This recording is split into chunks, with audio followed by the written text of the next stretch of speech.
Internautes de Rio Plus, bonjour. Bienvenue dans votre rubrique Rio Plus Actu. Le ministre de l'Agriculture, de la Souveraineté alimentaire et de l'Élevage, Dr Mbouba Diagne, s'est entretenu avec le Fonds international de développement agricole pour dynamiser le projet d'appui à la stratégie de souveraineté alimentaire du Sénégal. Avec un investissement de 230 millions de dollars, le PASS Sénégal, aligné sur les visions sectorielles, bénéficiera d'un financement total avec une contribution de 50 millions de dollars FIDA. Ce projet vise à renforcer notre système alimentaire et à construire une souveraineté durable, alignant ainsi nos actions avec les autres stratégies sectorielles. Une collaboration stratégique pour un avenir agricole durable. En politique, le Parti socialiste tente de renaître de ses cendres. Après une défaite lors de la présidentielle sous Benno Bokk Yakaar, le bureau du secrétariat exécutif du dit parti, sous la présidence de Mme Aminata Mbengue Ndiaye, s'est réuni ce jeudi 25 avril pour faire le bilan et également discuter des retours volontaires de certains de leurs anciens camarades de parti. Après des heures de concertation, les membres du bureau exécutif ont annoncé la tenue d'un séminaire de 2 jours qui sera pour bientôt afin de pouvoir aborder certains sujets qu'ils n'ont pas pu développer ce jour. Le séminaire se tiendra en présence de leurs camarades issus des coordinations. Le leader de Taxawu, Khalifa Sall, et son poulain Barthélémy Dias ont exprimé leur volonté de revenir à la maison. Ils en ont fait la demande lors d'une audience avec le secrétaire général du parti,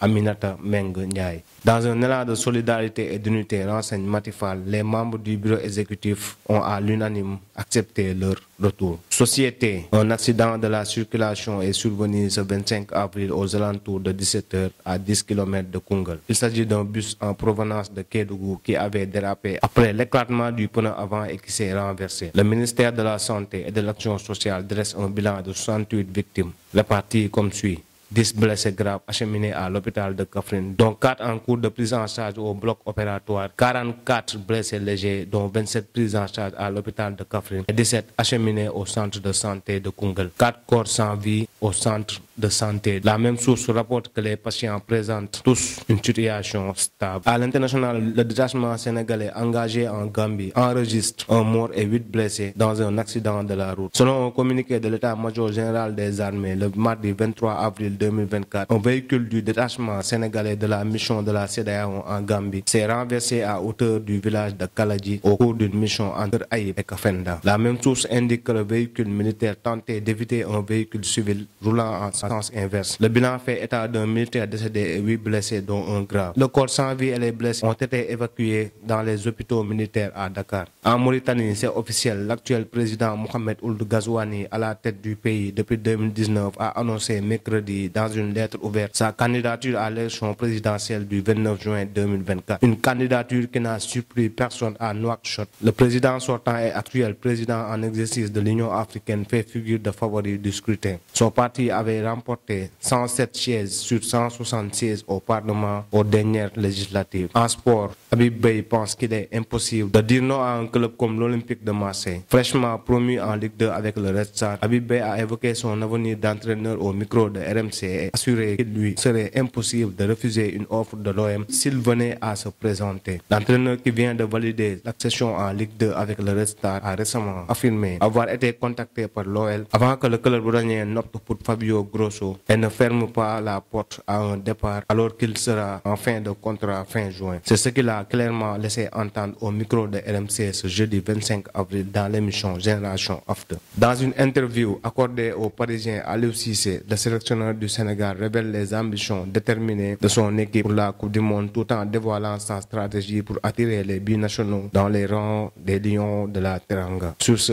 il aspire devenir, lui et sa sélection, la première équipe africaine à remporter la Coupe du Monde. Merci. C'était tout pour l'actualité en bref d'aujourd'hui. N'hésitez surtout pas à vous abonner et d'activer la cloche de notification.